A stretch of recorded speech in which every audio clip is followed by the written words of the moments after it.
వారసత్వం అందరికీ ఒకేలా ఉండదు. ఒక స్టార్ హీరో కొడుకు స్టార్ అయినంత సులువుగా మరో స్టార్ యాక్టర్ కొడుకు స్టార్ అవ్వడం అంత ఈజీ కాదు. ఎన్ని ప్రయత్నాలు చేసినా, టాలెంట్ ఉందనిపించుకున్నా, సరైన కంటెంట్ను సెలెక్ట్ చేసుకోకపోయినా, కమర్షియల్ విజయాలు సాధించలేకపోయినా ఇండస్ట్రీలో సర్వైవ్ కావడం సులువు కాదు. కమెడియన్గా తెలుగు సినిమా చరిత్రలోనే ఇంకెవ్వరూ చేరుకోలేనంత ఎత్తుకు ఎదిగిన నటుడు బ్రహ్మానందం. ఒక దశలో కేవలం ఆయన కామెడీ వల్లే స్టార్ హీరోల సినిమాలు కూడా బాక్సాఫీస్ వద్ద గట్టెక్కాయి. ఆనాటి జంధ్యాల నుంచి ఈనాటి అనుదీప్ లాంటి దర్శకుల వరకు ఎవరి విజన్లో అయినా ఇట్టే సెట్ అయ్యే ఫేస్ కామెడీ బ్రహ్మిదే. ఇక దేశవ్యాప్తంగా మీమ్ పేజెస్తోనూ ఓ రికార్డున్న స్టార్ ఆయన. అయితే వయసు రీత్యా కొన్నాళ్లుగా సినిమాల విషయంలో సెలెక్టెడ్గా ఉంటున్నాడు.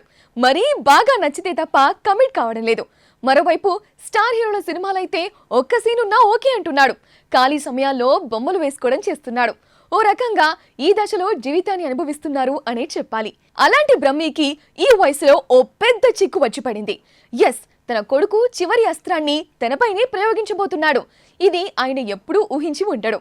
ఇంతకీ మ్యాటర్ ఏంటంటే, బ్రహ్మానందం తనయుడు రాజా గౌతమ్ 2004లోనే పల్లకిలో పెళ్లికూతురు అనే మూవీతో హీరోగా మారాడు.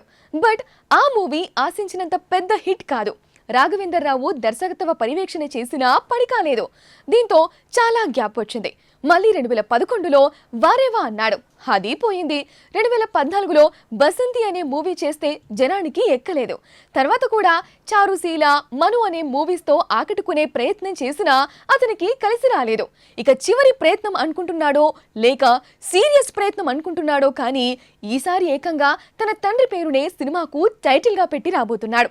ఎస్, రాజా గౌతమ్ కొత్త సినిమాకు బ్రహ్మానందం అనే టైటిల్ ను ఫిక్స్ చేశారు. విశేషం ఏంటంటే, ఈ చిత్రంలో తాత పాత్ర కీలకంగా ఉంటుందట. ఆ పాత్రను బ్రహ్మితోనే చేయించబోతున్నారు. ఇందుకోసం ఆయన్ని ఒప్పించేందుకు చేసిన వీడియో ఒకటి సోషల్ మీడియాలో వైరల్ గా కనిపిస్తోంది. బ్రహ్మి వెన్నెల కిషోర్ తో చెస్ ఆడుతూ ఉండగా గౌతమ్ వచ్చి తన సినిమా విషయం చెప్పమని కిషోర్ కు చెబుతుంటాడు. అప్పుడు బ్రహ్మి అసలు విషయం అడుగుతాడు. దీంతో తమ సినిమాలో తాత పాత్ర ఉందని గౌతమ్ అంటాడు. ఆ పాత్ర చేయమని ఎవరినైనా రికమెండ్ చేయాలా అని ఫోన్ తీస్తాడు బ్రహ్మి. ఎవరో కాదు, నువ్వే చేయాలి అంటూ ఇద్దరూ కలిసి తాతగారు అంటూ రిక్వెస్ట్ చేస్తుంటారు. చిరాకు పడ్డా చివరికి ఓకే చెప్పాడు బ్రహ్మానందం. ఇక దర్శకుడు ఇతర టెక్నీషియన్స్ ను సెట్ చేసుకున్నాం అని కూడా చెప్పారు. టైటిల్ బ్రహ్మానందం అన్న తర్వాత ఆయన కాస్త ఆలోచించి సరే అన్నాడు. మొత్తంగా కొడుకుకి తాతగా నటించబోతున్న ఫస్ట్ స్టార్ బ్రహ్మానందమేమో కానీ చూస్తుంటే ఆయన తనయుడు రాజా గౌతమ్ ఆఖరి అస్త్రం ఇక బ్రహ్మానందమే అనిపిస్తోంది. మరీ మూవీతో అయినా కొంత గుర్తింపు తెచ్చుకుంటాడేమో చూడాలి.